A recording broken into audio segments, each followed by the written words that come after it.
Merhaba sevgili izleyenler, Diyalog Medya Grubu Genel Yayın Yönetmeni Sayın Reşat Akar'la birlikte Gündem Özel programında sizlerle birlikteyiz. Evet, bugün hangi konuları ele alacağız? Hemen hızlıca size aktaracağım. Başbakan Ünal Üstel hükümet ortaklarıyla birlikte Ankara'da temaslara başladılar. Bu ziyarette neler konuşuluyor, neler tartışılıyor? İlk olarak bu konuyu ele alacağız. Ayrıca Meclis Başkanı Zorlu Tören'in 3 yakın koruma talebi vardı, hatırlayacaksınız.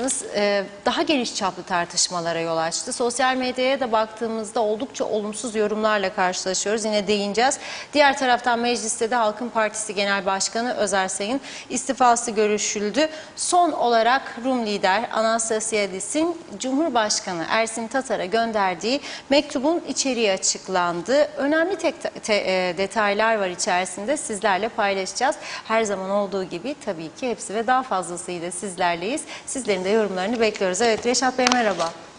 Merhabalar Funda Hanım. Herkese hayırlı günler dileyerek başlayalım. Tabii Funda Hanım'a bugün bir şey yaptım. Oyun yaptım daha doğrusu. Gündemi konuşurken en önemli bir maddeyi söylemedim. Bakalım dedim, kendisi bulup söyleyecek mi? Söylemedi. Onun için bilmiyorum artık. Hangisi acaba? Herhalde bir kahve ısmarlayacak bana ceza olarak. Hadi bakalım. Şimdi elektrik kurumu müjdeyi verdi. Diyor ki bugün, yani şimdi biz yayının başladığından yarım saat sonra 17'den itibaren saat 22'ye kadar üretim yetersizliğinden dolayı birer saat elektrikleri kesecekmiş. Birer saat. Kış aylarında yükleniyorduk, şikayet ediyorlardı.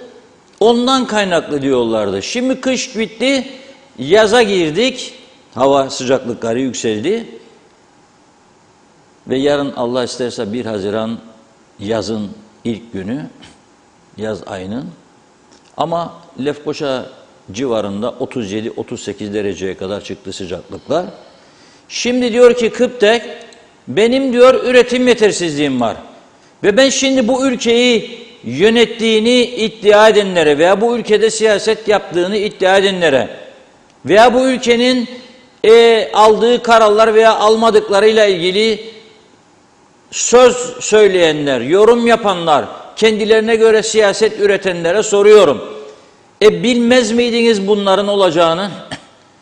Yani hiç mi öngörünüz yoktu? Bu elektrik kurumunun santrallarının yetersiz olduğunu bilmiyor muydunuz? 7 kat yer altındakilerin duyduğu, bildiği bir gerçeği siz bilmiyor muydunuz? Bu Kıptek'in batmış olduğunu görmezden mi geliyordunuz? 1,5 milyara aşkın borcu olan bir kurumun iflas ettiğini anlamak için ne yapmak lazımdı? İflas etmiş, batmış bir kurum. Ve sadece 1,5 milyar Aksa'ya olan borç.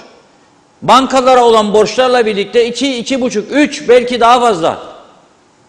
Ve bu kurumun yakıt alacak parasının olmadığını bu kadar zama rağmen yükledikleri halde fiyatlara içinden çıkamayacağını 2 tane hesabı alt alta koyup rakamı toplayamadınız mı siz acaba? Bu kadar uyarılar yaptık buradan, dedik ki bu kurum böyle gitmez. Bir tedbir alınız. O da yok. Özelleştirme o asla olamaz diyor bir grup. Öteki grup da kendinden korkuyor. Onlar da olmaz. Ne olsun, özelleşme. Hadi özelleşme. Yok biz düşünüyoruz elektrik kurumunu yeniden yapılandırma. Ne demektir yeniden yapılandırma? Nasıl olacak? O da yok. Geldiler teklif yaptılar size, dediler ki bu teknecik zehirliyor. 2 gün önce oradaydım. Gözlerimle gördüm ya. Yaşanacak gibi değil. Korkunç bacalardan çıkan zehirler, korkunç, filtre olmadığı için olduğu gibi zehir, çok kötü yakıt kullanıyorlar. Onun simsiyah dumanlarını veriyorlar gökyüzüne. Ama rüzgar estikçe yayılıyor bütün bölgelere. Orada deniz de kirlendi. O bölgelerde yaşayanlar da zehirlendi ve zehirlenmeye devam ediyor. Ama hiç kimse kılını oynatmıyor. Ya bugünü de idare ettik, Allah kerim hep bu şekilde bugünlere geldiğimiz için bu sıkıntıları yaşıyoruz. Tamamen bu düşüncenin sonucudur. Ya ben mi kötü olacağım, orada 600 çalışan var. Şimdi diyeyim 650 çarp bunları, her birini 4'ünden 2400. Çarp 10'undan 6500. Şimdi ben bu insanlardan oy kaybedeceğim, seçimler de geliyor. Seçimler zaten bitmez. Genel seçim bitti, yerel seçim var. Yerel seçimden beraber belki bir genel seçim daha var. O bitecek, Cumhurbaşkanlığı. Ama sadece bu 1 saatlik meseleye de ben inanmıyorum. İnanmadığımı da 5 dakika önce bir sosyal medyada, Facebook'ta paylaşım yapan, çok değer verdiğim emekli bir genel müdürün yazdıklarını okuyunca size, işte bu bir kanıt olacak. Öyle 1 saat hikayesi de yalan. Şöyle diyor Yücel Dolmacı, bir zamanlar Sanayi Holding'in genel müdürüydü. Sonra özel büyük bir şirketin genel müdürlüğünü yaptı. Boğaz diyor, yani Girne Boğazı'nda diyor, 4 saattir elektrik yok diyor. Sıcaklık 35 derece. Klima zaten çalıştırmayız diyor. Ama vantilatörler de çalışmaz. Emekli çıkmış bir adam evinde eşiyle klima altında oturamam zaten diyor. Ödeyemeyecek durumdayız diyor. Emekli maaşıyla. Ama vantilatör kullanırdık demek istiyor. O da çalışmaz çünkü elektrik yok. Köpeklerimiz diyor çam ağaçlarının altında uyuyor. Kediler diyor eşimin suladığı çiçeklerin ıslaklığında dinlenir. Biz karşılıklı pencereleri açtık. Dar boğazın esintisinde uyur uyanır yatıyoruz. Elektrikli tüm cihazlar 4 gözle gelmesini bekliyor. Ancak ilk voltaj hepsini yakmasın diye isvici off yaptık diyor. Bizi unutun diyor. Tüm iş yerleri ya stop etti ya daha yüksek fiyatla jeneratör çalıştırıyor. 20 yıl önce takılan trafoya onlarca ev yüklenmiş. Trafo aşırı yüklenince patlıyor. Direğin altı kuru ot. Evi sigorta ettim diyor. 2 direk arası teller gevşedi. Biz şanslıyız diyor. Defaatle yaşadığımız yangınlardan sonra bir basit yalıtkanla teller birbirinden ayrıldı. Bu tedbir her yerde yok diyor. Bu yaz diyor denize gitmeyecek diyor. Çünkü diyor halk plajlarında kanalizasyon akıyor. Favori yerimiz diyor Alagadi tekneciğin kanserojen zehrinin altıdır diyor. Bu kurum borç ödemez. Fiyatlar anormal zamlı. Jeneratörler tamir edilmez. Sistem solar ve rüzgar enerjisine engel. Müracaatlar torpil bekler. Alternatif çözümlere özellikle abeyanlıları istemezük deyip Yeniçeriler gibi kazan kaldırıyorlar diyor. Akıl tutulması mı? İhanet içinde miyiz? Mazoşist miyik? Bilemiyorum diyor. Bu duruma sebep olanlara bravo diyor. Bir bravo da benden. Defalarca bravoyu hak ediyorsunuz. Hepsiniz de madalyalıksınız. Hepsiniz. Salatalıktan birer madalya yapıp vermek lazım size. Salatalıktan ama. Ne manaya geldiğini herkes daha kolay anlasın diye. Salatalıktan madalya güzel olur bence. Yakışır. Yıllardır aynı şeyi tartışıyoruz. 30 yıldır gündemde bu kıptek. İlla devlet yönetecek. Be kardeşlerim bak size örnek veriyorum. Dünyanın hala da önde gelen devletçi sistemi Küba. Her şey devlette, sağlık devlette, dondurma devlette, ekmek devlette, tütün devlette, her şey devlette. Oraya bile Türk şirketi gidip elektrik veriyor gemiden, denizden. Onlar o devletçiler teslim olmuş olmuyorlar, iradelerini teslim etmiş olmuyorlar gemiye veya gemiyi oraya götüren Türk şirketine. Da biz her şeyimizde bağlı olduğumuz Türkiye'nin bir şirketi neymiş? Peşkeş çekmiş olacakmışık da bağımlı olacakmışık. Kendi öz kurumumuzu yaşatmalıymışık. Siz kendi öz kurumunuzu yaşatmak için siyasetin elini çektiniz mi üzerinden 30 yıldır? Neden siyaset iktidara gelenler yönetici atıyor oraya da bu ülkede bu işleri yapabilecek adamlar atanmıyor? Veya mesela Avrupa'dan bu konularda 20 yıl 30 yıl çalışmış adamları getirmiyorsunuz? 20 bin 30 bin euro maaş verirsiniz ayda da çalma malmada olmasın da sizi düzlüğe çıkarsın. En iyisini siz bilirsiniz. En iyisini sizin gönderdiğiniz adamlar bilir. Yapmaz mı diyor Muhammed bu işi diyor mesela parti meclisi. Yapar yapar elektrik yüksek teknisyeni diyor, mühendisi diyor. Ne adam diyor bu olur mu bu işleri çok iyi bilir. Ay yapa yapa bizi bu hale getirdiniz. Bu ülkeyi bu hale getirdiniz. Şimdi istemezdiniz Aksa'yı. Bana kalırsa gidip elini ayağını öpmeniz lazım Aksa'nın yöneticilerinin. Yalvarmanız lazım. Biz ettik sen etme eyleme demeniz lazım. Ayıp değildir artık dünyada. Ayıp değildir. Gidip elini eteğini öpmeniz lazım. Taktığınız 1,5 milyar borç adamlara bir de ikide bir de yok bizi gazlıklar, yok bizi mahvetti, yok bu ülkeyi bu duruma o düşürdü. Ha siz çok mamur ettiniz. Kıptek olarak kendi tesislerinizi teknecik de adam bir fiyat verdi sana. Beğenirsen alırsın, beğenmezsen almazsın be kardeşim. Şimdi sana dedi vermem. Hadi gel de çık bu işin içinden. Vermem dedi sana bittin. O bir taraftan neden açacağım Maraş'ı den benimdir den Evgah malıdır den ki değildir.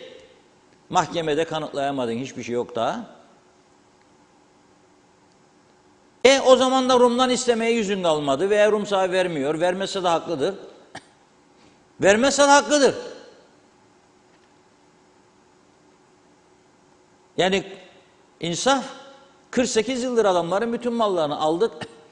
Canımız şeklinde yakıyoruz, atıyoruz sigara izmaritini. Yansın gavurun malı derler. Yansın gavurun malı. Sonradan vatandaş olan bazı arkadaşlar da bize milliyetçilik dersi verir. Ona vermeye kalkarlar. Ülkenin gerçek tarihçesini bilmeyenler. Vatan millet Sakarya nutukların arkasına saklanıp hem devleti çalacaklar hem de dönüp bu devleti yaşatmaktan söyleyecekler. Yahu çaldıklarınızı yerine koysanız bu ülke şaha kalkar be. Halen çalmaya devam ettiklerinizi durdurun. Bak neler olur bu ülkede. Ama o değildir. Hala aynı eski zihniyet devam ediyor. Yangın kapınıza geldi dayandı. Hala daha siz içeri girmedi ya diyorsunuz. Devam. Olmayacak bu iş. Bak halk yanıyor ama. Halk yanıyor. Hepimiz yanıyoruz. Bana bir arkadaş geldi bugün dedi ki gelip gitme benzin paraları falan bilmez miyim ben? Hak veriyorum. İçim yanıyor. Ama neyle? Daha yüksek artıracaksın. Neyle? Ayda 21 bin lira olan elektrik faturası 70'e dayandıysa nasıl çıkacak işletmeler bunun içinde? Bir de sen ikide bir de keseceksin benim elektriğimi. Koştur jeneratör bul, jeneratör çalıştır, ona mazot koy, jeneratör arızalandı, servis, tamir, yedek parça falan uğraş. Da üretim yapacakmışsın bu ülkede de rekabet edecekmişsin. Bir de beğenmeyik, bir de beğenmiyoruz. İyi işler önerildiğinde. Onun için ne diyeyim? Ne diyeyim? Yani bizi bu hale getirenlere birer tane salatalıktan madalya güzel gider. Ama onları da hala daha başımızda tutan, onları hala daha bu ülkeyi yönetme yetkisi verenler de ne diyeyim? Onlar da soğuk su için uyusunlar. Buzluklar çalışmaz tabii soğuk su. Dönsünler 50 yıl öncesine. Benim rahmetlik babam geçen gün de söyledim. Buz kalıbı alır gelirdi eve. Elinde de kasap bıçağı vurur parçalardı. Kovaların içine atardı, suyu dökerlerdi, soğudurlardı. Sonra şişelere dökerdi rahmetlik anam. Ve biz onu içerdik. Buzlar eriyinceye kadar su soğuktu. İçerdik. Azaldıkça tekrar sıcak su dökerlerdi üstüne. Daha buz varsa içinde. İçerdik. Yakışan bize budur. Rumlar da bize bıyık altı gülüyorlar orada. Vay re Mustafa'lar vay der. Vay re Mustafa'lar. Ulan verdim bu kadar evler, tarlalar, fabrikalar, oteller, her yer size. Buldunuz, aldınız. Da hepsini batırdınız be. Hepsini batırdık. Hepsini batırdık. Bugün gene bir eski sanayi holding yöneticilerinden Ergün Bey'in bir paylaşımını gördüm. Dinlerse bizi şimdi sevinecektir. Okudum. Bir çöp bidonu paylaştı. Siyah. Yücel Dolmacı Bey de bilir çünkü genel müdürlüğünü yaptı. Sanayi Holding, Lordos'tan kalan fabrikalar vardı sanayi bölgesinde, başka Rumlarında. Sanayi Holding'de devlet dedi, ha hazır fabrikalar burada. Üretin, satın. Ve ham maddeler de içinde bazı fabrikalarda 10 yıllık, 15 yıllık ham madde vardı. Ne oldu? O ham madde o kadar iyi, kaliteliydi ki sağlam çöp bidonu yaparlardı. Diyor ki 20 sene kullandık diyor. Bu çöp bidonunu diyor. Hem de diyor çöpçüler öyle gelişi güzel fırladır, atarlar falan. Sıcak, soğuk. 20 yıl kullandık diyor. Artık emekli çıkacak diyor.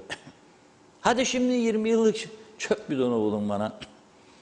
Ama nereden bulduk biz onu? Kendimiz üretmedik ya. Kendimiz ürettik yani fabrikaya çalıştırdık da ham madde tesisler Rum'dan kaldıydı bize. Sonra ne oldu? Batırdık. Neden? Çünkü sanayi holding'de istihdam üstüne istihdam, istihdam üstüne istihdam. Her Ticaret Bakanlığı'ydı o zaman, Sanayi Ticaret Bakanı değiştiğinde sanayi holding'e değişti. Başbakanlar dedi, alın ya seçim vardı sanayi holding'e. Bakanı tabii efendim alalım. Aynı diğer devlet kuruluşlarında olduğu gibi. Babamızın malıymış gibi har bulduk, harman sağladık. Terlemeden bütün olanı biteni temizledik. Ve bize yardıma gelenleri de kovduk. Şimdi ne yapacağız acaba? Ne yapacağız acaba? Uçağın içinde Kıbrıslı Türk yokmuş diye ağlayanlar oldu ya. Hangi yabancı ülkenin uçaklarının içinde o ülke vatandaşı vardır be kardeşler? Söyleyin bakayım. Ha? Yani İstanbul'dan Frankfurt'a giden Türk Hava Yolları uçağının içinde veya Lufthansa'nın kaç tane Alman vardır be? Da bana kara gözlük yaparsınız.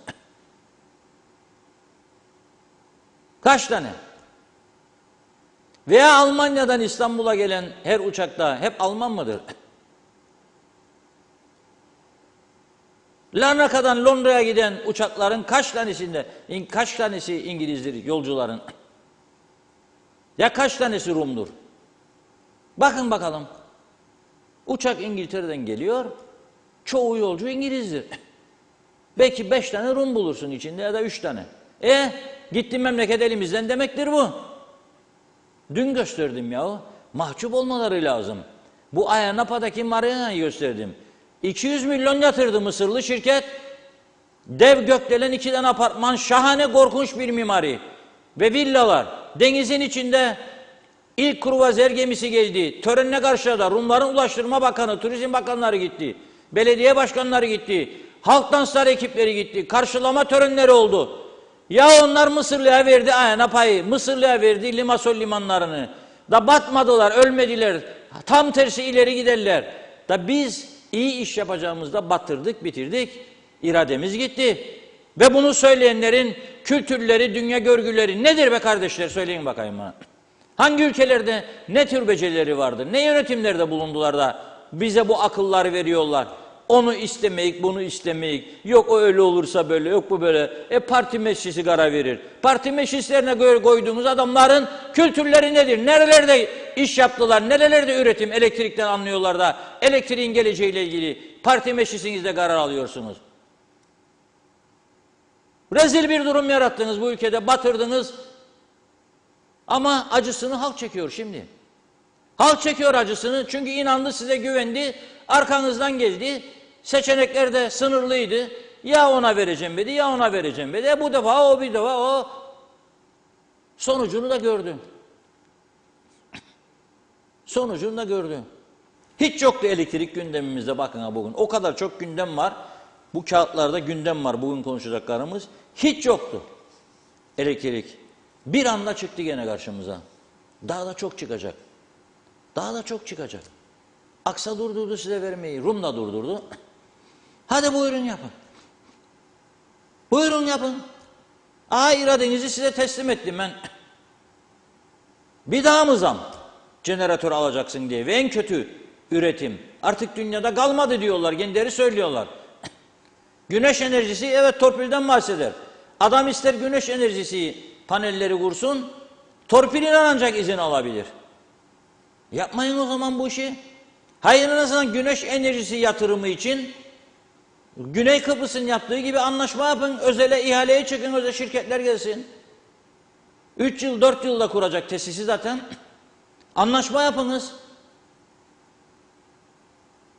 O da yok. Çare üretme yok. Teslim ettiniz bizi bir devlet kuruluşuna ve sonunu da bir getirdiniz bu işin. Gene bugün bir vatandaşımız paylaşımını gördüm. Elektrik kesintisi, sorun var falan, herhalde açıp anlatmaya çalışmış, yüzüme kapadılar telefonu diyor. Ve ne diyor o bile? Vallahi gelsin diyor, artık daha yönetsin sizi biri diyor burada. Bu ülkeyi diyor. Şimdi ben İngiltere'de yaşayacağım, Almanya'da, Avrupa Birliği ülkesi. Elektrik sorunu yaşayacağım da ilgili elektriği aldığım şirkete telefon açtım da ne kadar kibar konuşurlar. Özür dileriler. Aman efendim derler, biz hemen çözüm. Elektrik kurumlarının nerede olduğunu bilmez İngiliz halkı ya Alman halkı. Her şey postayla veya telefonla veya internetle halledilir. En ufak bir meselede özür dilerler. Anında çözüm getirirler. Dönerler size para iade ederler yaşadıklarınızdan dolayı. Ey Müslümini Müslüman, ey Müslüman Kıbrıs Türk halkı, Müslüman Kıbrıs Türk halkı. Ya, bilmiyorum. Ben çok üzüntülüyüm. Ve bu arada tabii Başbakanımız bugün Ankara'da, Ankara'nın diyor taştır yolu, her tarafı asker dolu. Şimdi bizim giden heyet daha asker göremiyor yollarda. Eski düzen kalmadı artık Türkiye'de, askerleri kışta ara çektiler. Ankara'nın taştır yolu diyor, yollar da Amerikan asfaltı oldu. Onlar da o kalmadı. Bari para görsek diyor. Ankara'nın diyor yoluna bak. KKTC'nin de cebine bak. Dün merak etmişti bazı izleyicilerimiz. Kimler uğurladı Başbakanı ve ekibini diye merak ettim ben. Sonradan baktım. Vallahi pardon dedim. Bütün bakanlar kurulu sıralandı oraya. Allah ne iyiliğiniz varsa versin. Allah ne iyiliğiniz varsa versin. Alt tarafı bir iş görüşmesine gidiyor Ankara'ya. Da bütün bakanlar kurulunu oraya topladınız. Ne gitmediniz ya? Gormacı'da yandı oralar sizin yüzünüzden. Tedbirsizlikleriniz yüzünden. Ne gitmediniz Geçikköy insanların sorunlarını dinleyesiniz de. Ne işiniz var? Ercan Havaalanı'nda giydiğiniz ceketleri, kravatları da 40 derece sıcak altında gittiniz. Başbakanı ve 2 koalisyon ortağını uğurlayacaksınız. Tüm kabine orada. Bu yağcılık değil de nedir ya? Halı da maviye döndü, bu anlamadım. Demek ki Cumhurbaşkanı giderken kırmızı değişti, yeni protokol kuralları olabilir ha. Bakınız KKTC numara 1'dir dünyada. Protokol kurallarını değiştiler herhalde. Bir Cumhurbaşkanı demişti ama bir dakika ya, devletin bir numarası benim. Bana kırmızı alın. Ünal'a da kırmızı alın. Yok kardeşim dedi, o Ünal'a mavi çekeceksiniz. Ne olacak? Alt tarafı 20 metrelik bir halı flex. Bu kadar harcamanın içinde. 2 bakanın benzin parası, Ercan'a gidip dönme. Hala da o kadar eleştiri var. Hala da bu konuda olsun tedbir yok. Ya 2'de 1 de sen bana bir çırpıda 5 lira 40 kuruş zam yapacaksın benzine. Adam diyor emekli gene bugün Mehmet Özkardaş. Arada bir diyor çiçek sulamaya giderdik diyor ağaçlarımıza. Diyor bu kadara benzin koydum diyor. Şimdi diyor bu kadar oldu. Vazgeçtik diyor. Ağaçları da sulamayacak. Gezme zaten hayal oldu. İnsanları siz ağaçlarını sulayamayacak hale getirdiniz. Depolara yakıt koyamıyorlar. Mahvoldu insanlar.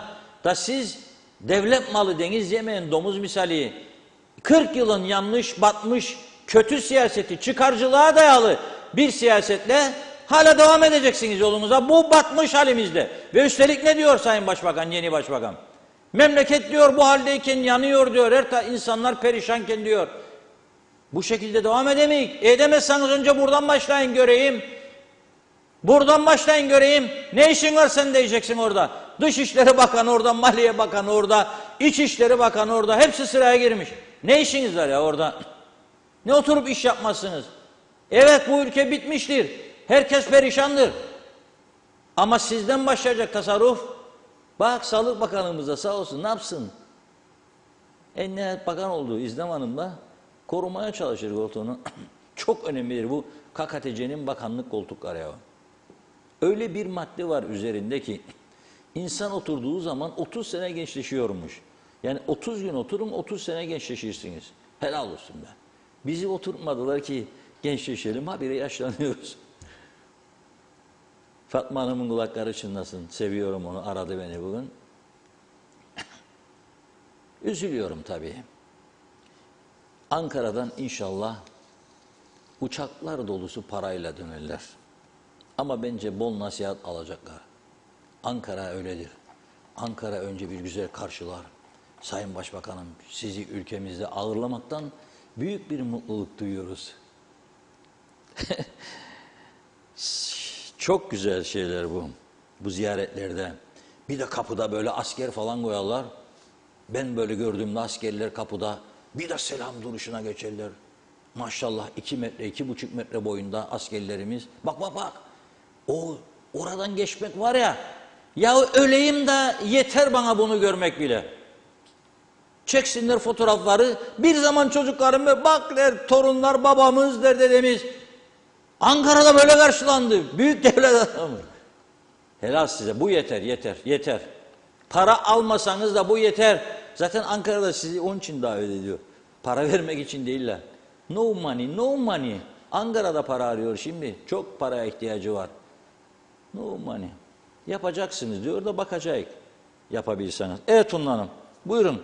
Evet, vakitlice mesajlara başlayalım. Gülmekten. Çok teşekkür ediyoruz.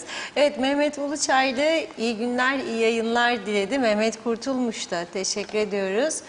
Evet, bakıyorum. Sayın Aker, demokrasi isteriz, acı bademli olmasın. Arif Koruoğlu 3 koruma yetmez, 13 tane koruma versinler. Nasıl olsa refah düzeyimiz yüksek diyor. Yakışır Zorlu Bey'e. Düğünleri emniyetli bir şekilde gezer. Mehmet Kurtulmuş, iflas eden kurumu dinamit koyup patlatacaksın ki kurtulsun. Erol Hasan iyi yayınlar diledi. Mehmet Uluçaylı, evet ülkede o kadar gündem var ki demiş. Sizin düşündüğünüzü bulmak için falcı olması lazım diyor. Evet değil mi? Ama bir kahveyi ısmarlamalı. Ismarlı. Sayın Aker, fırına patates koydum ama etsiz, et alamadım. Evde satılık bulamadım, devlet sağ olsun. Eser Yurteri de iyi yayınlar diledi. Zeka Üçer de Londra'dan bize selamlarını yolluyor. Taşkın Tüccaroğlu, yapamazsak güneye gitsinler, denize düşen canavara sarılır yazdı. Mehmet Uluçaylı, ay sonu gelip çattı. Acaba devlet planlama örgütü gerçek hayat pahalılığını açıklayacaklar mı yoksa sahte rakamlarla hayat pahalılığını mı açıklayacak? Umarım devlet itibarına yakışır bir açıklama yapar. Sayar Aker, lahmacunlu bravo olsun, salçası benden. Kıymet Nazım Topal, tam 6 saat oldu Boğaz bölgesinde elektrik yok, şimdi geldi bize az bile. Yazıklar olsun diyor. İnşallah akıllanırız. Arif Aktepe, hayırlı yayınlar. Allah bizi beterinden korusun. 3 gündür bir tüp almaya çalışıyorum. Maalesef bulamadım. 1965 olaylarında dahi o zamanın idarecileri bir yerden getirebilirlerdi. Şu an devletimiz beceremiyor. Yazıklar olsun demiş. Hasan Palo da diyor ki Reşat Bey ne olacak memleketin sonu? Sen bilirsin. Mustafa Gürsoy, Reşat Bey buz fabrikasını da kapattılar, onu da alamayız. Taşkın Tüccaroğlu, kimler zengin oldu bu ganimetten demiş. Erol Hasan Avustralya'dan selamlarını yolladı. Erol Topçu da hayırlı yayınlar diliyor. Musa Gökçen, Güzelyurt'ta, Sprex Bostancı'da, Aydınköy'de, Yeşilyurt'ta 3 tane fabrika narenciye, kereste ve dev gibi kağıt fabrikası, gemi konağında bir o kadar, Hello CMC'de şantiye, hepsi çalışır vaziyettekileri yediler bitirdiler. Araziler, arsalar bitmedi, denizleri başladılar parsellemeye. Yazıklar olsun demiş o da. Cemaliye Bayırbaşı, alma mazlumun ahını çıkar aheste aheste. Komşumuzun mallarını yedik bitirdik, şimdi oturduk ağlarız halimize. Tema Yavaş yağmurlu Londra'dan selamlarını yollamış bize. İsmet Ezel yabancıya verdik, iskele yabancı dolu. Nazime Nalbant Londra'dan hepimize selamlarını yolluyor. Kaçırmadan izliyorum. Yine duyduklarımıza inanmak istiyoruz. İnanmak istemiyoruz. 1 saat dediler, 4 saat, 5 saat elektrik yok. Kişilerin gazla değil, elektrikle yemeklerini pişiremezler. Zor durumda kalıyorlar diyor. Halkımız bu kadar zor durumdayken neden böyle yapıyorlar? Bazıları da tüp arar, onu da bulamaz. Ne olacak Kıbrıs'ın durumları? Onlar da koruma peşinde. Neden bakmazlar bu sorunları çözsünler? Halkımız da şimdi bu sıkıntıları çekiyor. Çok üzgünüm dedi. Taşkın Tüccaroğlu ama onlar Rum'dur diyor. Biz alıştık ganimet veya hazır yiyelim. 100 yıl Rumlar yerinde sayacak. Yanına gelemeyiz. Yanına gelemeyiz, evet. Taylan Moğol'du. 2 aydır izin alamadım, vermezler. İzin bu mu yani diyor bizi yönetenler. Belgin Rıfat, iyi yayınlar. Bugün güzel haberler olacaktı. Hani yine mi kötü haberler? İnanın Kıbrıs Türk halkı bu idare altında böyle devam ederse 6 ay sonra iflaslar, dükkan kapatmalar, sigortasız çalışmalar diyor. Ruhsatsız, sigortasız araba sürmeler, hırsızlıklar devam edecek. Allah hepimizin yardımcısı olsun. Musa Gökçen, jeneratörler Gaziveren'den Yeşilırmak'a bütün köy kasabalara yetecek elektrik üretildi. Hurda fiyatına UBP'li birisine diyeyim ben peşkeş çektiler. Ulusparani Reşat Bey, Kuzey Kıbrıs halkı başta Cumhurbaşkanı ve Bakanlar Kurulu tarafından ekonomik sıkıntılar nedeniyle tehdit altında olup halk garantör ülkelerden ne zaman koruma talep edecek? Çünkü bu ülkeyi yöneten herkes diyor tehdit altında olduklarını belirterek polis koruması istiyorlar. Sayar Aker, aşırı turizmcilik halkın huzuruna zarar verir, pahalılığa yol açar, turist fiyatına masaya oturulmaz demiş. Fikret İpekçioğlu, hiç olur mu Reşat Bey? Güneş enerjisinden de mama yiyecekler. O yüzden başka şirketlere izin verirler mi?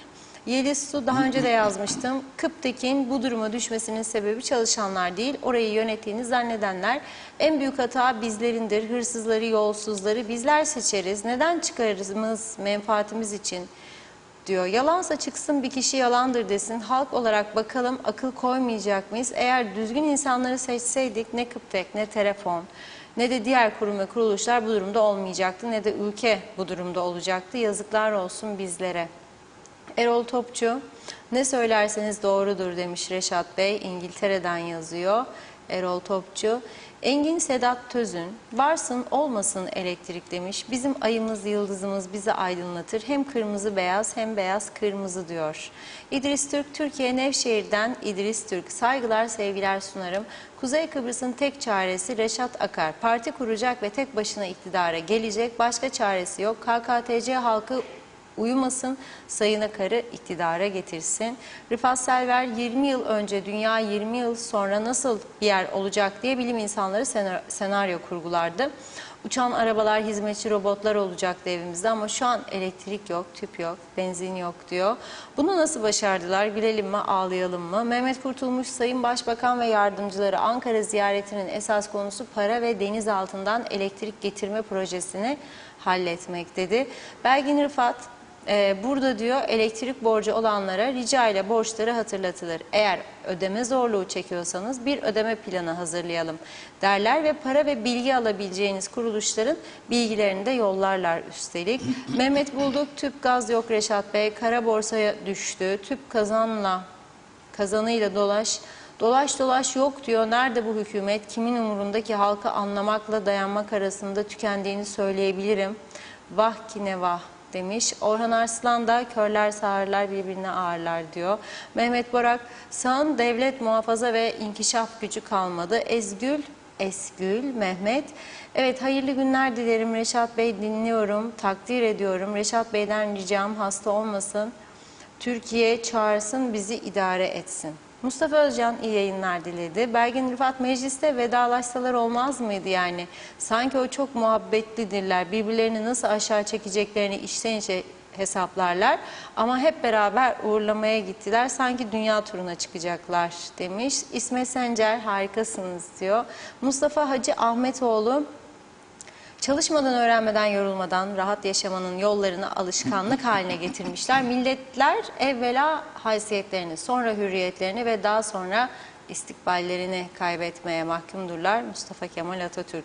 Tolgay Kurtoğlu, yazıklar olsun diye başlamış mesajına. Yediğimiz ekmeğimizi göz göre göre çalıyorsunuz diyor. Evet. Belgin Rıfat, teşekkür ederim. Evet, bugün ruj yok. Mustafa Osman Eymez kolay gelsin demiş. Hayırlı yayınlar diliyor. Evet, Raif Erdal Aksa'yı övmek demiş. Evet, Mustafa, onu okudum. Doğan Falyalı, adam evde bir şey kalmadığından şikayet eder. Aç kaldık dedi. Karşısındaki hemen cevabı yapıştırdı. Restoranlara git, karnını doyur demesin mi? Ama parayı nereden bulup ödeyeceğini söylemedi diyor. Aklımızla alay etti diyor. Ahmet Öyleli, iyi yayınlar. Kısmet İzenoğlu, seyir seferlere okkalı zam var. Yollarda çukur dolu. Gaz ararız. Tüp gaz yok piyasada. Yine elektrikler kesilmeye başladı. Nerede yaşıyoruz? Ülkeyi güzel yönetiyorlar. Sevinsinler demiş. Nazime Nalbant. Evet, iyi haber belki duyarız ama maalesef diyor her gün daha kötü şeyler duyuyoruz. Bu elektriğin böyle olması Kıptekin çalışanlarının değil, onların üstüne atmak isterler bence. Çok borçları var. Gizli tutuyorlar orasını. İdare edenlerdedir bence suç diyor. Evet, bir şeyi beceremediler demiş. Çekilin, bırakın anlayanlar başa geçsin. Hasta olmayanları böyle yaptıkça hasta ediyorsunuz. Ne olur diyor, bıktırdınız, yapmayın lütfen. Evet, Süleyman Ege, ne yapmamız gerektiğini söyleyin ileriye yönelik demiş. Mehmet Bardak, iyi yayınlar. Mehmet İnancı, hoş vakitler değerli dostlarım. Mutlu, huzurlu yayınlar olsun. Zeytin yaprağı şarttır dedi. Bir iki mesaj kaldı, ara verelim. Zehra Sencer, Karpaz'dan sevgilerini yolluyor. Süpersiniz demiş. Çok teşekkür ediyoruz. Mahmut İlerici, Recat Bey tam da şimdi saat 17 Yeniboğaz içinde elektrik kesildi. Elektrikle çalışan ne varsa söndü. Ne zaman gelecek Allah bilir. Oturduk bekliyoruz diyor. Ne zaman geleceğini bilirseniz bize de söyleyin demiş. Tuzum Tarcan'da akşam yayınlanan eski Cumhurbaşkanımız Akıncı için yorumları bekliyorum. Mehmet İnancı'nınkini de okuyalım, mesajını ara verelim. Reşat Bey, bugün ceketsiz ve gravatsız çok yakıştı demiş. Sizi takdir ediyorum. 40 derecede klimasız sıcakta anlamlı mesaj. Evet, mesajlara devam edeceğiz. Sözü Reşat Bey'e bırakıyorum. Buyurun. Biraz daha devam edeydiniz. Olabilir, Zaten daha program var. biterdi o saatte. Dün 240 mesaj. Kolay değil tabii. Size de hak veriyorum. Evet, şu anda da Başbakanımız, Cumhurbaşkanı Sayın Recep Tayyip Erdoğan tarafından kabul edilmiş Beştepe'de. Hayırlı uğurlu olsun. Eğer elinde benim görüştüğüm insanların bana verdiği bilgi, 85-90 milyonluk bir ülke yönetiyor Türkiye'nin liderleri. Cumhurbaşkanı, kabinesi, yardımcısı, bakanlar falan. Öyle bizim gibi Teknecik'te santralın biri bozulmuş da bilmem neymiş ya da şeyden filtresi yokmuş da zehirli duman çıkarmış, onlarla uğraşmazlar. Yahut da ne bileyim ben Dilek Kaya'nın yolu toprağı dökmüşler de asfalt dökmemişler. Onlar çok büyük. Hele şimdi İsveç, Finlandiya, NATO meseleleri var. Yunanistan var. Bir yığın sorun var Türkiye'nin. Dış politikada var, içte de var. 4,5-5 milyon Suriyeli göçmen, 1 milyon gidecekti, sonra vazgeçildi. Kalıyor mu, gidiyor mu? Bu defa şeyler var. Enflasyon %100'e. Orada da ciddi sıkıntı var vatandaşlarda, iş yerleri falan. Bizim burası tabii çok erken toparlanabilecek bir ülkedir. Ben tabii ki birilerine fikir hocalığı yapmak istemem burada. Haddime düşmüş değil, bana ne? O sıfatla konuşmuyorum burada. Ama ben bu ülkede doğmuş, büyümüş, işte öyle kısmet olmuş, çok ülke görmüş, iyi eğitimler almış, birçok önemli insanlarla görüşmüş, fikir almış, dinlemiş, halen almaya devam eden bir kişi olarak birikimlerime dayalı bir şeyler söylüyorum. Ama mesela biraz geriye dönüp baktığımda hangisi yanlıştır acaba söylediklerimizin diye üzülüyorum, dinlemeyen bu arkadaşlar yahut da bir takım ideolojik saplantılar yüzünden, karar alamayanlar veya korkaklıklar yüzünden. Mesela pandemi başladığı zaman bu ülkenin ekonomisi yok zaten. Ve hep ne derdim ben pandemi öncesinde? Bu ülkenin, KKTC'nin ekonomisi kağıttan bir galedir diyordum ve böyle yapıyordum tutup. Üf dedim de düşüyor yere bu gale. Bu düşen galeye nasıl güveneceksin? Sen de bir yığın otele para ödedin sen. Adam korona değil temaslıdır dedin, yolladın otele, ödeyeceğim yahu dedin. İdare et de bizim partililer özellikle ön planda olsun, hem bize seçim zamanı dağıtanlar. 100 milyonlarca lira ödediler. Ben buradan kendilerine bedava otel verdim. Pandemi hastanesi yapın. Yollamayın dedim, sağa sola gittiler, özel hastaneye para verdiler. Neden? Çünkü ne münasebet kabul edecek bu falan filan. Yahut da başka meseleler bildiğiniz gibi, tahmin edebileceğiniz gibi. Ne yanlış oldu? Avrupa Birliği'ne dedim, gidin kapıya dayanın, aşı isteyin. Biraz ses yükselttiler. Türkiye sağ olsun tabii çok aşı gönderdi. Ama oradan da çok aşı geldi. Gelmeseydi ne olurdu bu toplumun hali? Ne olurdu? Siz bu taraftan otellere pandemi oteli diyerek harcadığınız 100 milyonları, ama öte taraftan aç kalan insanlar, gün işleyip gün kazanan temizlik işçileri vardı, inşaat işçileri, cebinde para yok. Yemek alacak durumu yok. Yüzlerce telefon geliyordu buraya. Çocuğuma süt alamıyorum, perişanım diye. Yapmadıklarını yaptık. Bir kampanya. 3-4 saatin içinde 3 milyondan fazla para toplandı. 30 binin üstünde insana yiyecek gıda dağıttı Kızılay. Bizim çağrımız üzerine toplanan paralarla. O zor günleri atlatma adına. Siz ne yaptınız? Siz ne yaptınız? Onu söyleyin bana. Siz milletvekili olan ve maaşlarını eksiksiz alan doktorları çağırmadınız yardıma. Çok çağrı yaptım buradan. Onu bile beceremediniz. İyi ki diyabet hastası olmadılar. Olanlar da olabilir, bilmiyorum. Kontrol edemedim. Evde oturup börek, çörek yemeden bütün gün.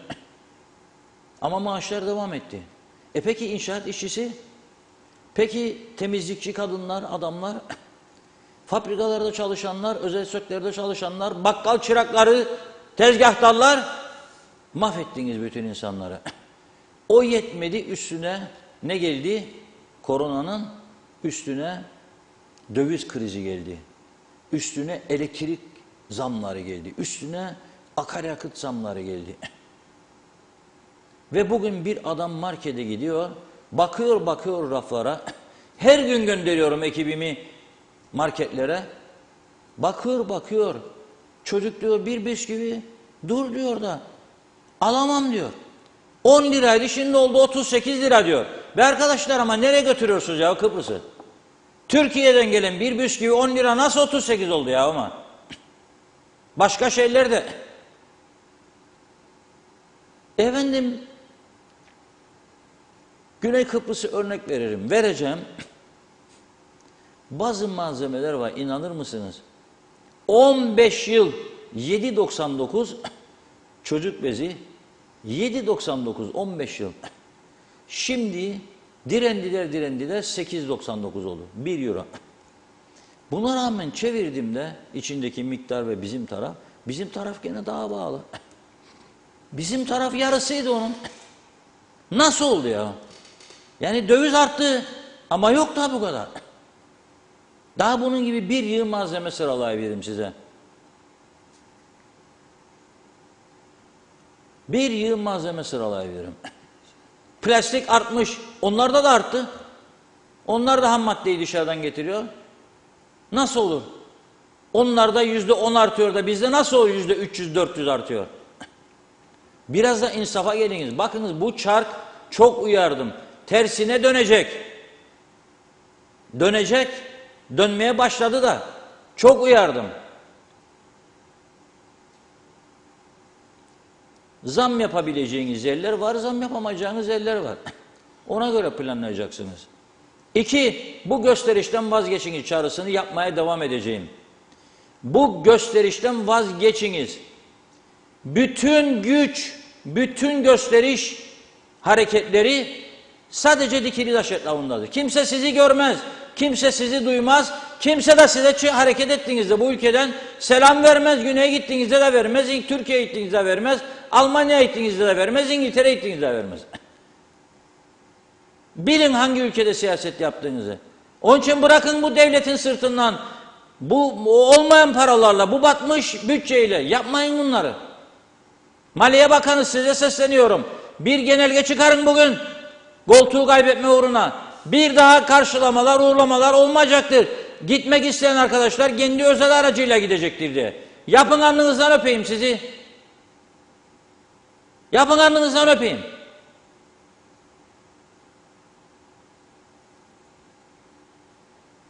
Ve tabii Zorlu Bey'in 3 tane yakın koruma istemesi tartışılıyor.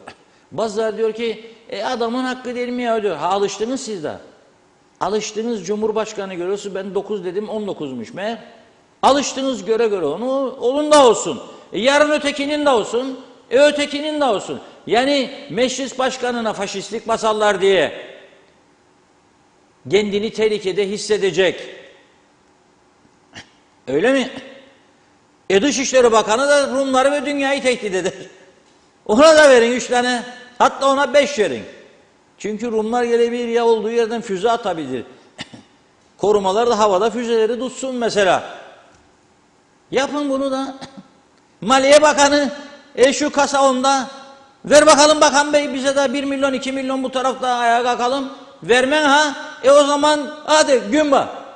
3 tane de ona verin. 8 tane verin.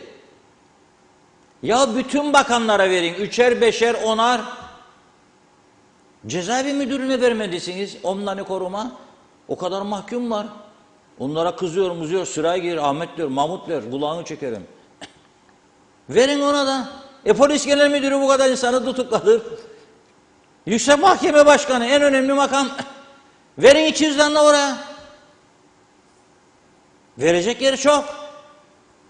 Ben size söylüyorum ha.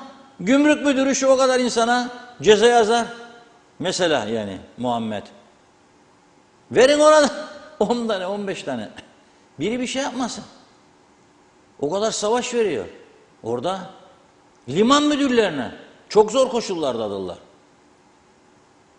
Verin. Her 3 korumaya bir daha özel araba. Yahu sizi korusunlar, ihtiyacınız var buna. Kolay mı dünya devleti olmak? Sen Hollanda değilsin ya. Hollanda gibi basit ülkelerde bırak onlar bisiklet kullansın. Hani var ya Hollanda Başbakanı Mark Rutte, dünyanın saygın liderlerinden. Bakın ha. Delirdi bu adam. Ya o KKTC gibi olamadın sen be Hollanda. Ekilebilecek tarım alanları Türkiye'nin 1/3 kadardır Hollanda'da. Hollanda Türkiye'nin 3 katı tarımsal ürün üretip ve ihraç eder. Bu da onun başbakanı. Bisikletle gidermiş. Adam çıldırdı. Bizdekilerden akıl dersi alması lazım biraz. Gel buraya o Lefkoşa'ya da göresin sen neler var. Gel sana neler söyleyecekler. Bekliyoruz. Bunlar buradan Mercedesler yetmedi. Bir koruma, yakın koruma. Üstelik 2 metreden aşağı olmaz boy. 2 metre olacak, cüsseli olacak, pazular geniş. Tabanca ringo gibi çevirerek böyle kullanacak. Tak tak tak tak bir şey olursa. Koruması lazım. Dünyanın lider devleti. Koruması lazım. 100 trilyon dolarlık altın rezervi var burasının. 1 milyon senede bitmez.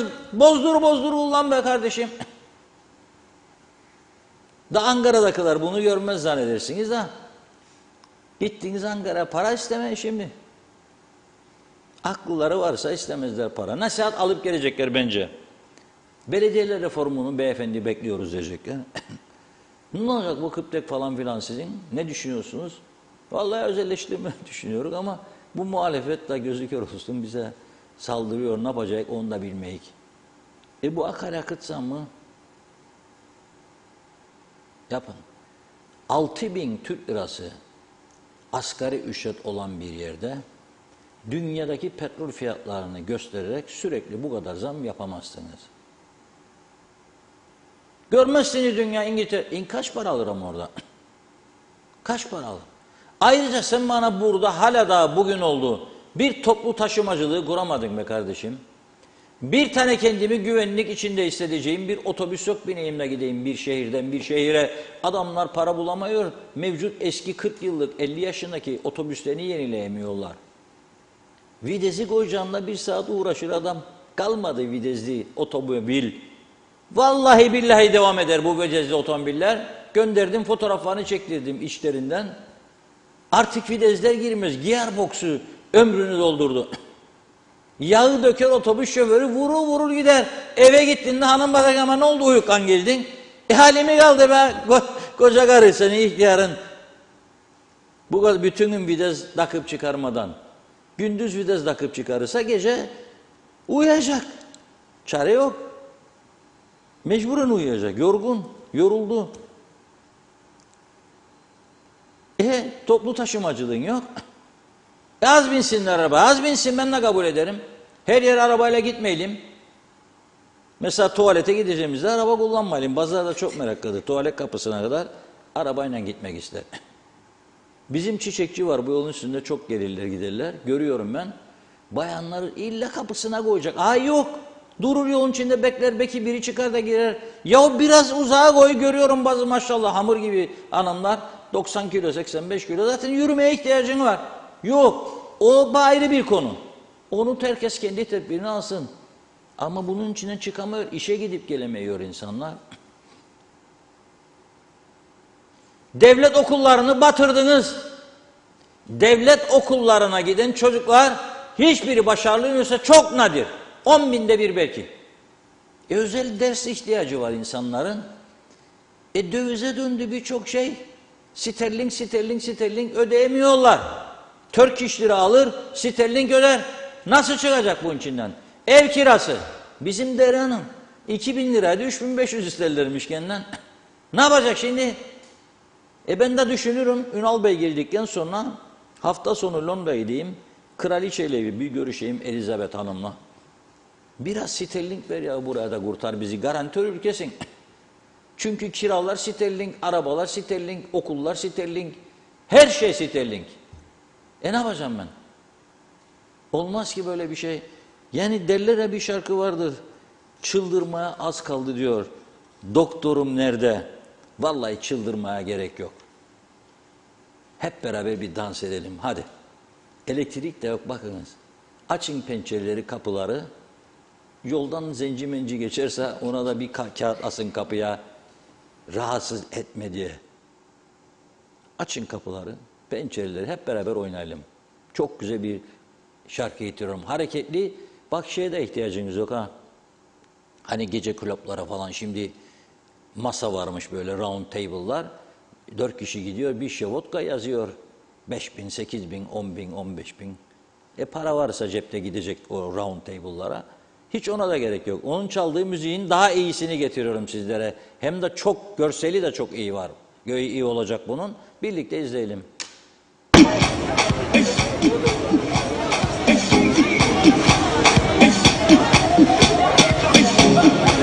Jerusalema ikaya nami ilondoloze uhambe nami zungangishilana Jerusalema ikaya nami ilondoloze uhambe nami zungangishilana dawo yami ayikholana buso wami awukholana ilondoloze zuhambe nami dawo yami ayikholana buso wami awukholana ilondoloze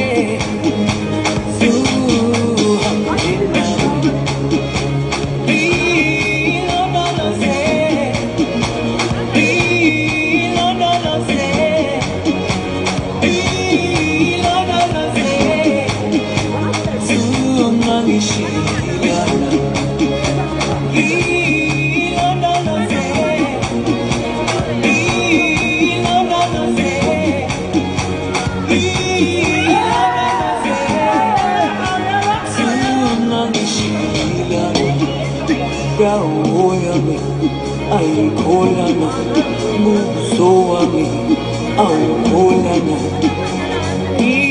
Ilondoloze, zuhambena, dauyami, aikolana, musoami, aukolana. Ilondoloze, zuhambena.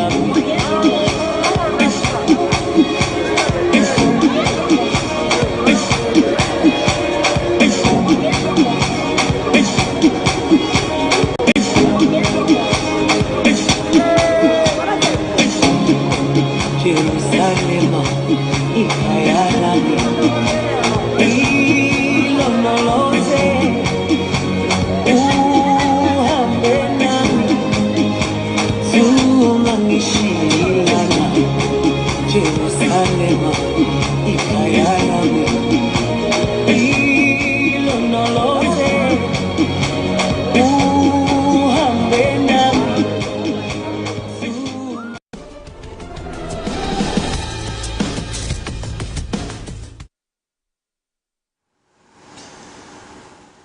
Evet, oynayanları alkışladım. Ben hissederim kimler oynadı, kimler oynamadı.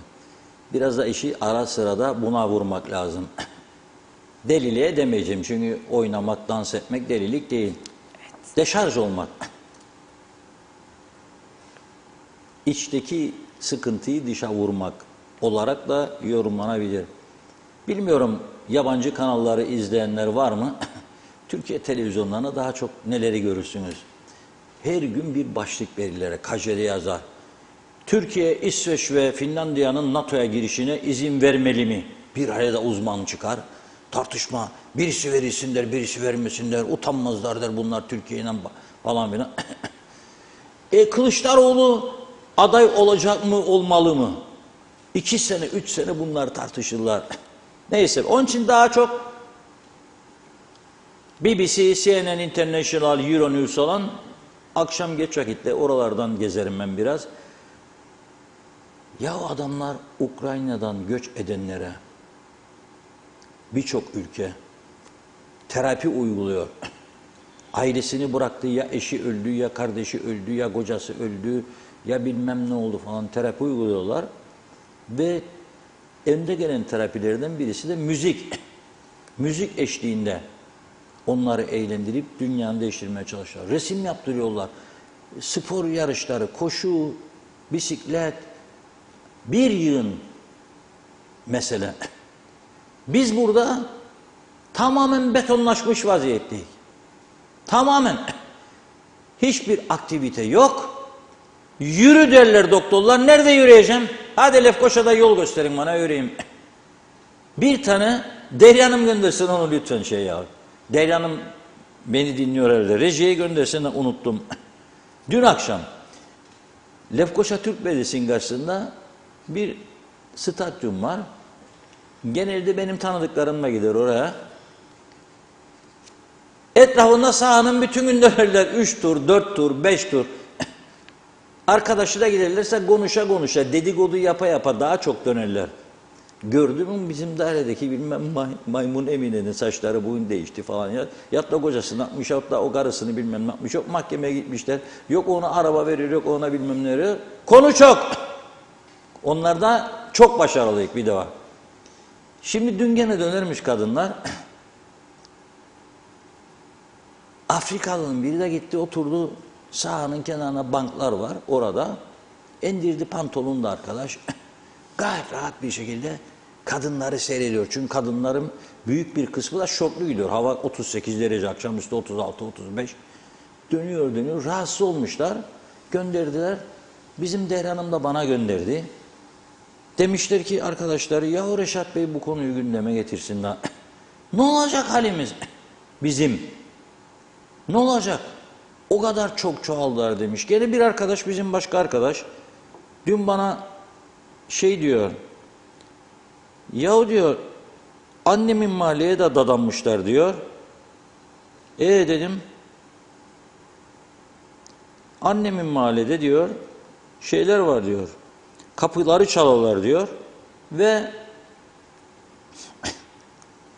Para isterler diyor bu yabancılar. Ne yapabilirim ben dedim. Diyor ki hadi Mehmet Kuru sendedir. Getir ekrana bakalım. Çünkü Deyran'ın belki de Duydu. kahve içmededir. Atamamıştır Göz belki. kulağı bizde. Hadi gelsin bakalım. Şimdi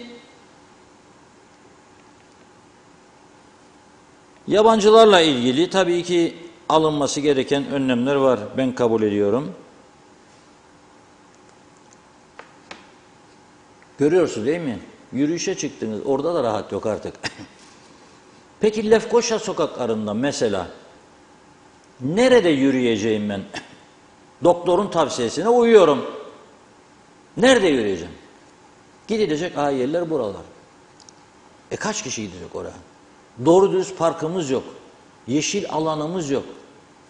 Dün bir Türkiye'den gelen birisi yazdı. Gitmiş Denktaş Bey'in dinliyordum sizi diyor Türkiye'deyken diyor. Gelince diyor Kıbrıs'a bir gidip görmek istedim diyor anıt mezarı. Gittim diyor oraya utandım diyor. Orada diyor hep Afrikalılar ellerinde bira şişeleri, vodka şişeleri içip savuruyorlar sağa sola diyor. Ne bakan var ne soran var diyor. Şimdi onun için söylüyorum ben. Kırmızı halının üstünden de yürüyüp gitsen 5-10 gün 1 ay 2 ay 3 ay 5 ay için mavinin de yeşilin de fark etmez. Çünkü çok büyük bir lider olan adam orada rahat değildir. Onu unuttu bu toplum, onu unuttu bu ülkeyi yönetenler. Onu bıraktı orada kendi haline. Ona sahip çıkan olmadı. Bilelim bunları. Kudret Özersay Bey de bugün meclis komitesi toplanmış ve davet etmişler. Kudret Bey söyle bakalım, in misin cin misin? Ne demiş o da? İnsanım. Niye istifa ediyorsun? Bak demiş herkes deli oluyor milletvekili olsun da sen istifa ediyorsun. O da anlatmış anlattıklarını. Şimdi de diyor şu anda milletvekiliğinden çekilme kararımı siyaseti bırakıyorum gibi anlayanlar olmuş. Aksine cizmeleri giydim diyor. Allah versin. Bu sıcakta cizme giyersen hocam yandın, ayakların altı eriyebilir, dikkat et. Halkın içinde partimin başında ve siyasetin tam göbeğinde çok daha aktif şekilde ülkemin geleceği için mücadeleye devam ediyor olacağım diyor. Ben de diyorum ki inşallah maşallah eğer izin verilirse sana da çıkarsan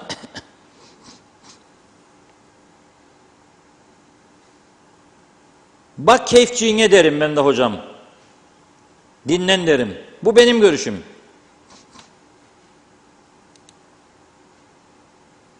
Ne oldu? Facebook bizim yayını gene kaldırdı. Evet. Halbuki bu şarkı evet. Arkadaşlarımızın kontrol etmesi lazımdı bu şarkıyı. Çünkü Facebook'tan aldık. Bu Facebook'la yayınlanan bir şarkı. Facebook'la yayınlanan bir şarkı yasaklara girmemesi lazım ve bizi şu anda Facebook atmış durumda dışarıya. Evet. Nasıl oldu anlamadım. Yani Facebook lisanslı bir şey yayınladığımızda bizi atıyor ve bazı insanlar bizi gece evine gittiğinde izliyor, yurt dışında özellikle ve bulamadım sizi Facebook'ta diye şikayet ediyor. İşte bu yüzden. Ama arkadaşlarımızdan ben verdiğimi rica ediyorum. Bakın var mı lisans yok mu? Bakıyorlar. Yoktur diyorlar. Koyun diyorum. Ama herhalde vardı bunun ve o yüzden de bizi attı Facebook yayından. Oluyor böyle şeyler. Neyse. Moralimizi bozmayalım. Her şey oluyor. Olacak da. Şimdi Kudret Bey ile ilgili kararı önümüzdeki hafta toplanacak olan Cumhuriyet Meclisi Genel Kurulu verecekmiş. Ben bu istifayı onaylayacaklarını düşünmüyorum. Hüseyin Özgürgün'ü onaylamadı bu meclis. Yani bir yıl dosya var savcılıkta onaylamadı. Kudret Bey'i hiç onaylamazlar diye düşünüyorum. Herhalde o yüzden olacak Ayşegül ve Jale hanımlardan henüz ses çıkmadı. Dönerik sineği millete veya millete dönerik veya halka bir açıklama gelmedi. Kolay değildir. Seçim kazanmak için köy köy gezeceğim. Bir yılında harcamam olacak. Benzin başta. Ama ondan sonra da istifa edeceğim. Neden? Çünkü bu hükümet şaibeli kuruldu. Alan memnun, satan memnun ya. Sen buna dayanıp istifa etsen ne olacak? Alan memnun, satan memnun. Bak, bütün bakanlar kurulu uğurlamadaydı orada. Değişmez bu kültür kolay kolay. Ama neye bakalım? Kudret Bey şu anda mesela neyle en fazla ilgilenmesi lazım? Dış politikayla. Sahasıdır. Müzakerecilik yaptı uzun süre. Dışişleri Bakanlığı da yaptı. Onunla ilgilensin ve tam içeriğini öğrensin Anastasiadis'in mektubunun ve halkı aydınlatsın. Buna çok ihtiyacımız var. Çünkü bizim taraf gizliyor. Anastasiadis 23 Mayıs'ta çok önemli bir noktaya geliyorum. Sonuna bıraktım programın bu konuyu. Rum lideri Nikos Anastasiadis daha önce sunmuş olduğu güven yaratıcı önlemler paketinde bir miktar değişiklik yaparak 23 Mayıs'ta Birleşmiş Milletler Genel Sekreterinin de bilgisi dahilinde Cumhurbaşkanı Ersin Tatar'a gönderdiğini açıkladı. Fakat 23 Mayıs'tan dün 30 Mayıs'a kadar bu mektubun içeriğini kimse bilmiyordu. Nihayet Güney Kıbrıs'ın en yüksek tirajlı, en etkili, en çok okunan gazetesi Philelefthoros'a sızdırdı Anastasiadis bunu. Yayınlayın be dedi, görsün bu Durkoslar. Bizim yani Kıbrıslı Türkleri demek istiyor. Durkogipros. Ve yayınladı. Çok iyi yaptı. Şimdi özetliyorum. Herkes düşünsün. En milliyetçisinden en büyük federasyoncusuna kadar. Beni ilgilendirmez. Sağ sol meselesi yapmam ben bu konularda. Kıbrıs Türk halkının geleceğidir benim için öncelik. Ülkemizin geleceğidir. Bu teklifleri ben okudum ve bugün de Diyalog Gazetesi'nde var. Birinci sayfadan anons verdik. Anastasiadis'in 23 Mayıs'ta Tatar'a gönderdiği mektupta güven yaratıcı önlemlerin içeriğine yer veriliyor. Ayrıca adanın herhangi bir ülkeye bağlanamayacağı teyit ediliyor. Ana başlıkta kapsamlı öneriler. Şimdi Anastasiadis diyor ki, eski görüşmelerden giriş yapıyor. Doktor Derviş Eroğlu, Dimitris Christofias arasında varılan mutabakatlar, bir takım işaretler veriyor daha önceki müzakerelerden. Geliyor Kram Montana oradan örnekler veriyor falan filan. Ve diyor bu müzakerelerde sizin diyor korkumuz hani Kıbrıslı Türkler Enosis Menosis olursa tabii içinde Enosis yazmıyor da diyor ki Taksim ya benzeri herhangi bir şekilde bir başka ülkeye bağlanmak gibi bir şey yasaklanmıştır diyor. Olmayacak.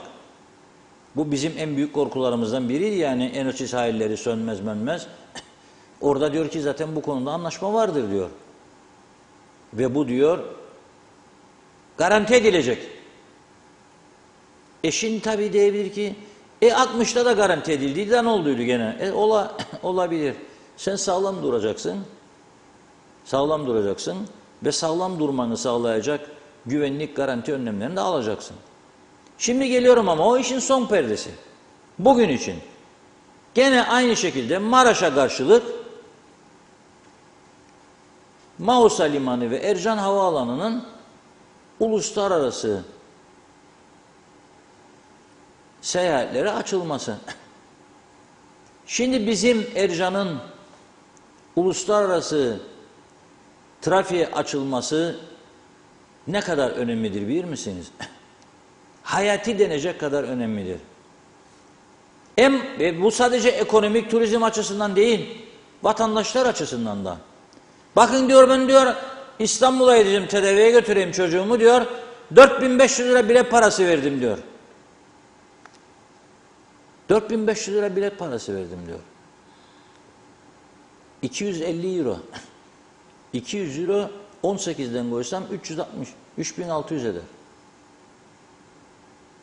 Adam da öteki taraftan Larnaka'dan bana çatlatacak, beni inat etti. 9.99'a diyor, Brüksel diyor. 17.99'a diyor, Londra diyor. Ha, bağlı günler de var. Şimdi karar verdim uçacağım Larnaka'dan. Tabii çok bağlı biletler de çıkabilir. Ama önceden rezervasyon yaparsan çok uygun da çıkabilir. Yani herkesin daha ucuza seyahat etme şansı ortaya çıkabilir.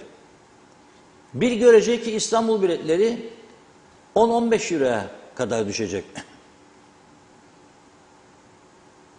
Turist getirebilecek daha çok. Para kazanmaya başlayacak burası. Ve canlanacak piyasa. Taksiciler çalışacak, restoranlar çalışacak, oteller çalışacak. Bu bir zincirin halkasıdır. Bak ne diyor iş insanı Günay Çerkez Bey de, Ticaret Odası'nın eski başkanı.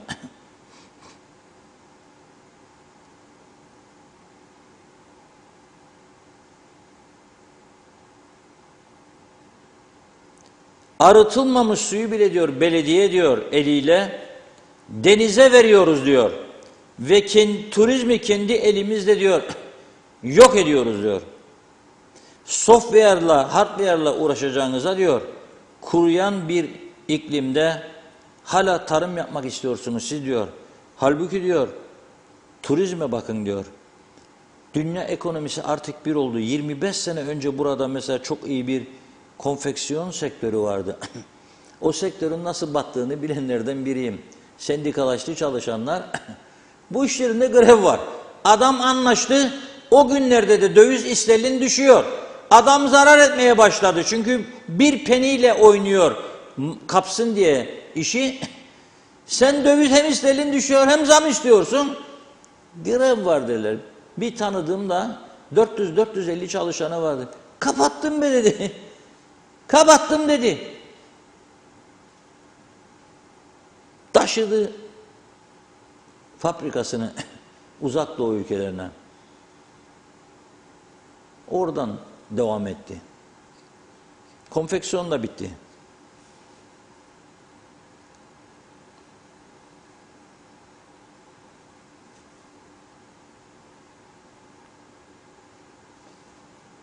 Bu iklimde diyor bizim diyor 200 dönüm arpa buğdayımız bile olmadı diyor. Da sen bunu diyor tazmin edeceksin. Narinciye gerçeklerle yüzleşmesek diyor yok oluştan kurtulmak imkansızdır diyor. 10 sene sonra diyor denizlere girmek çok zor olacak diyor. Turizmle ilgili her şeyi kendi elimizde yok ediyoruz diyor. O mesajı önemli. Şimdi Anastasiadis diyor ki Ercan'ı diyor açalım. Mausa Limanı'nı da bir şarta bağlıyor. Nedir şart? Türkiye'de diyor Ankara protokolünün gereğini yerine getirsin. Açsın o da benim gemilerime limanlarını diyor. Benim gemilerim Limassol'dan gidip gelsin. İsterse Mausa'dan gidip gelsin. Birleşmiş Milletler veya Avrupa Birliği yönetsin diyor. Mesela Mausa Limanı'nı. Şimdi bizimkiler ne diyor? Ben diyor elimdeki limanı diyor vereceğim diyor da beni mahvedesin. Elindeki limanı zaten sen yarattığın düzenle çalıştıramıyorsun ki. Dün verdin burada tır şoförlerini geceden sabaha kadar geminin içinde hapseden siz değil misiniz? Hangi ekonomiden söz edersiniz? Hangi turizmden, hangi ticaretten? O yüzden bu öneriler değerlendirilmelidir diyorum. Sadece Cumhurbaşkanı'nın değerlendirmesine bırakılmamalı. Muhalefet de katkısını koymalı. Oturup iyice etüt etmelidirler ve halkı da aydınlatmalıdırlar. Ben bunun tam içeriğini mesela istiyorum, merak ediyorum. Kudret Bey bunu görev alsın üstüne. İyice okusun, lisanı da vardır.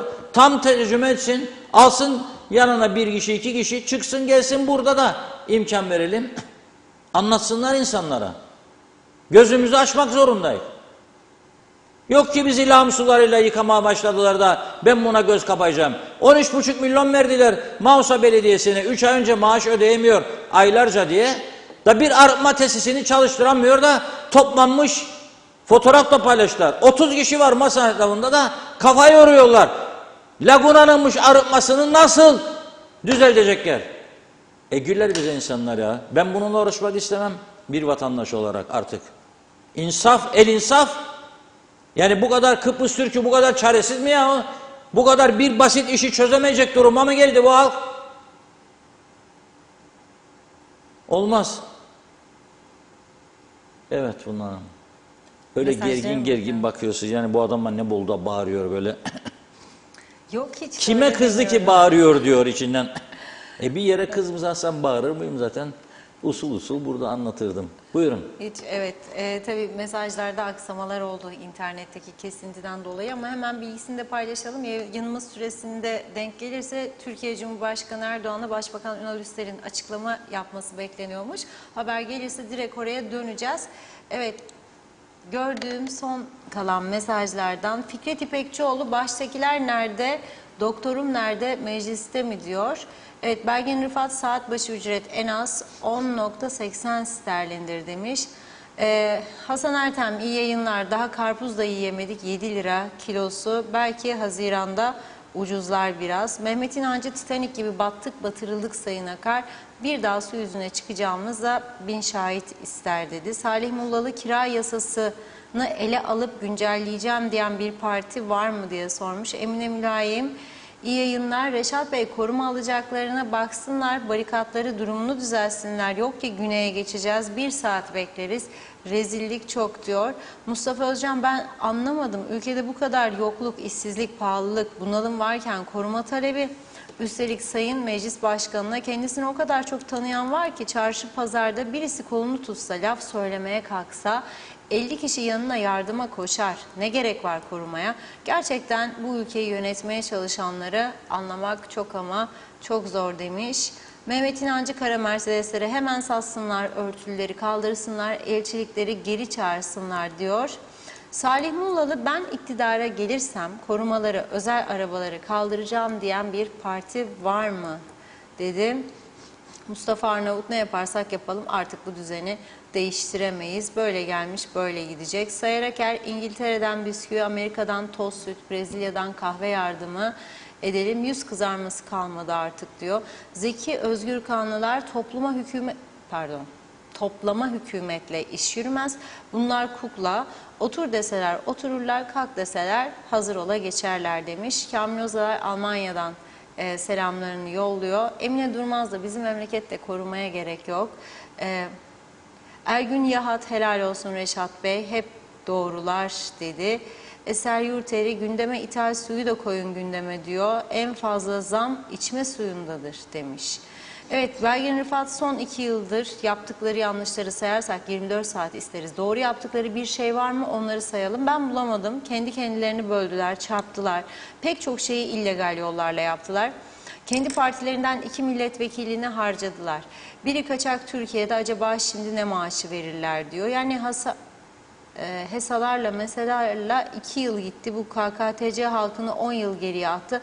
Maalesef turizm tamamen budandı. Yazık ben çok üzülüyorum. Yazık demiş.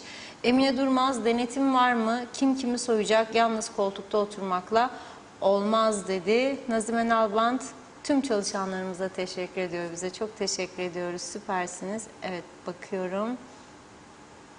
Bunu da okudum. Evet Cemal Güven şarkıdaki maskotlar sanki diyor birisine benzetirler. Belgin Rıfat çok büyük sanat bravo adama demiş. Mehmet Borak da içimiz ferahladı diyor. İsmet Ezel istifası kabul görmeyecek yazdı. Radiye Mehmet iyi yayınlar. Arif Koroğlu gerçekten çok üzgünüm. Kuzey Kıbrıs halkı için ben de kendim için de üzgünüm. Çok kötü günlerden geçiyoruz diyor. Sayar Aker Facebook TV 2020'yi sever demiş. Hasan İltem denizleri kirletenlere neden ceza yazılmıyor? Çevre dairesi nerede? Güneyde ve Avrupa'nın her yerinde hemen demiş kilitlerler böyle yerleri. Mustafa Cici Baba yakın korumaya talibim diyor. 115 kiloyum vurduğumda bir vururum 2000 dolara da anlaşırım dedi. Sayar Aker İngiltere'den o mesajı okudum evet. İsmet Ezel, Ceyran gitti. Tevfik Gören makamlara liyakatsız ve bilgisiz kişileri getirirsek ne bekliyorduk ki? Parti ayırmıyorum demiş. Hepsinin payı var. Son bir iki mesaj var. Hasan İrtem, Reşat Bey kapatmazlar mı söyleyin lütfen diyor. Fikret İpekçioğlu hepsi hikaye okumaya devam ediyor dedi. Son mesajda Nihat Aras'tan görüyorum. O da bize iyi yayınlar dilemiş. Hemen söyleyeyim, arada atlamış olabilirim. Çünkü bir önceki sayfa yeni yayın sayfası, hepsini böyle elemeye çalıştım. Çok teşekkür ediyoruz mesajlarınız için. Evet Reşat Bey, sözü size bırakayım mı? Bırakın bakalım ama benden önce bir söz var galiba. O gelecek de ondan sonra. Mehmet Bey'in bir mesajı var, onu verecek arkadaşlar. Hazır mı mesajımız? Selamlar Kundanım Reşat Bey. Allah sizleri dazalardan korusun. Allah sizlere iyilik, sağlık versin. İyi ki varsınız. En büyük TV 2020.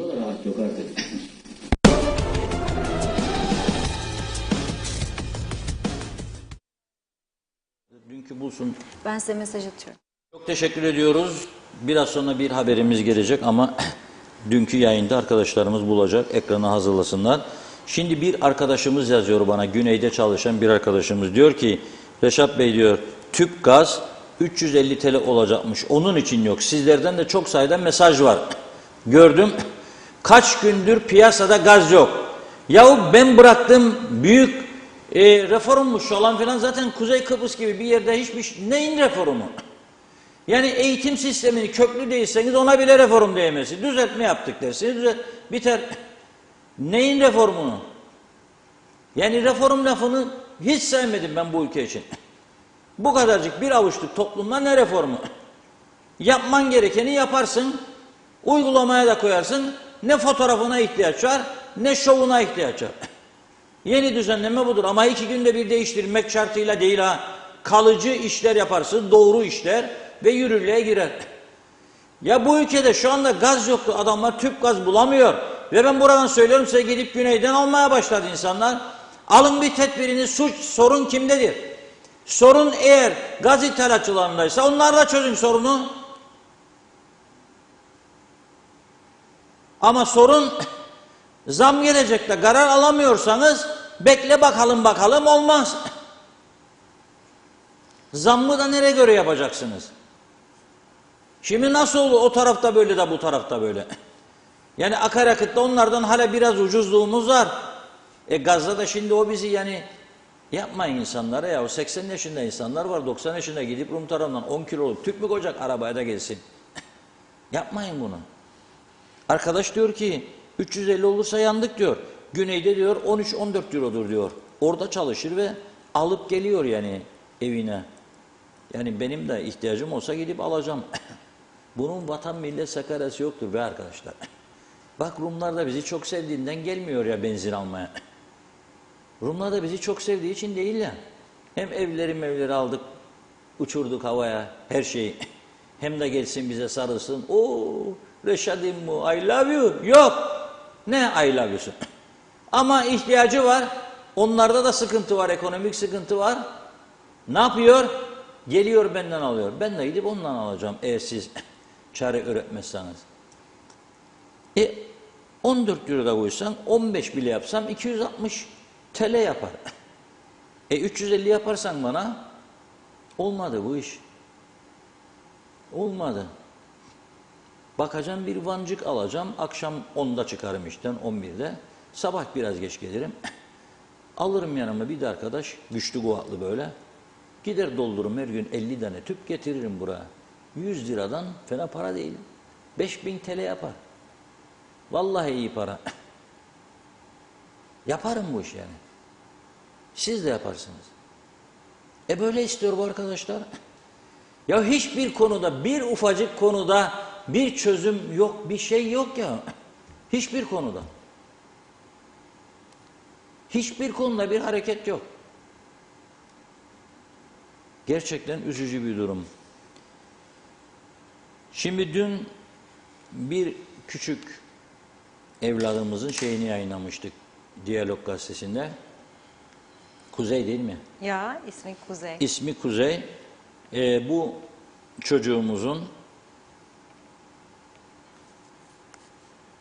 çocuğumuzun bir ciddi rahatsızlığı var. Serebral plesti. Ne diyor adına? Serebral hastalığı var. Serebral böyle kaslar Serebral hastalığı var. Galiba beyinsel, beyinden başlayan bir sorun ama çaresiz değil ve tedavisinin olabileceğini söylüyorlar ve kendisine de doktorlardan bu konuda bir tavsiye yapıldı. Sadece ihtiyaç kalan miktar Amerika'da tedavisi olabileceğini öğrendi aile. Bu konuda bilgileri de aldı ve 60.000 dolarlık bir eksik kaldığını söylüyorlar. 60.000 doları bulması halinde gidip tedavisine olacak. Onun için kuzeye yardımcı olalım.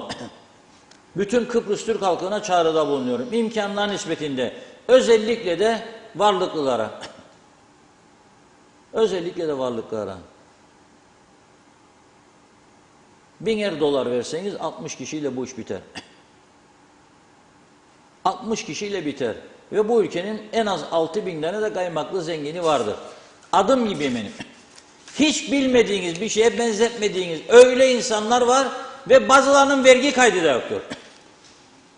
Vergi kaydı da yoktur. Onun için rica ediyorum bu konuya bir çözüm getirin.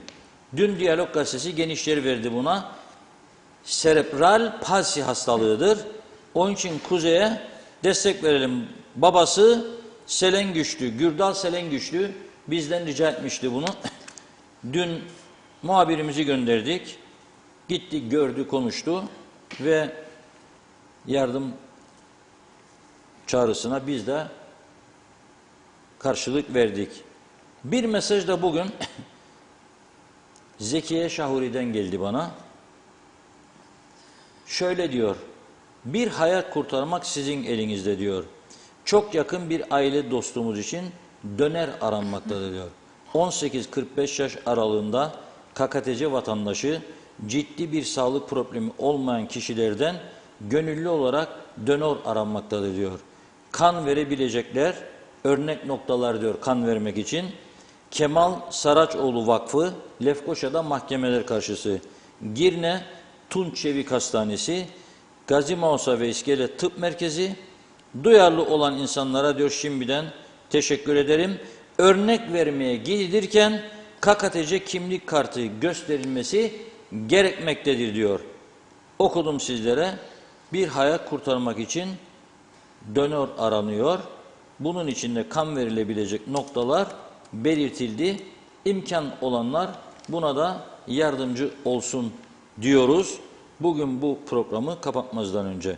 Çünkü yardımlaşmaya en fazla ihtiyaç duyduğumuz bir dönemdeyiz ve bu tür durumlarda elimizi açık tutmalıyız. 60 tane varlıklı insanımız 1000'er dolar verse dolarcıktır onlar için. Biliyorum, dolarcıktır. Yani zevk için 2 günlüğüne İstanbul'a gidenler var. Orada duyuyorum 10.000-15.000 dolar harcadıklarını övünerek gelip anladılar adaya döndüklerinde. Ne için harcadıklarını tahmin edebilirsiniz değil mi? 10-15.000 dolar 2 günde bitecek para değil. Biz 10-15.000 TL'den korkuyoruz. 10-15.000 dolar büyük para. Öyle 10.000 dolardan 6 kişi bu işi çözer. Ama ben 1000'e düştüm 60 kişi çözsün bu işi. Hele o vergi kaydı olmayanlar bakın bu çark dönecek. Hiç olmazsa yardımcı olun bu durumdaki insanlara. Vicdanınızı biraz rahatlatmanız lazım. Evet çok teşekkür ediyoruz. Bugünlük bu kadarla yetinelim. Bakalım yani inşallah öyle büyük paralarla gelirse Ünal Bey ben de giderim karşılamaya. Yani öyle derse bana yarın aldım 5 milyar lira da geliyorum. Allah Allah elektrik fiyatlarını %20 ucuzlar diyorum. Allah Allah. Alırım bütün diyalog çalışanlarını giderim havaalanına. Canlı yayın yaparız oradan. Hadi bakalım. Evet. Ağzınıza sağlık. Çok teşekkür ediyoruz Reşat Bey. Ve evet sevgili izleyenlerimiz, bugünlük programımızı burada noktalıyoruz. Yarın yeniden görüşmek üzere. Hoşça kalın.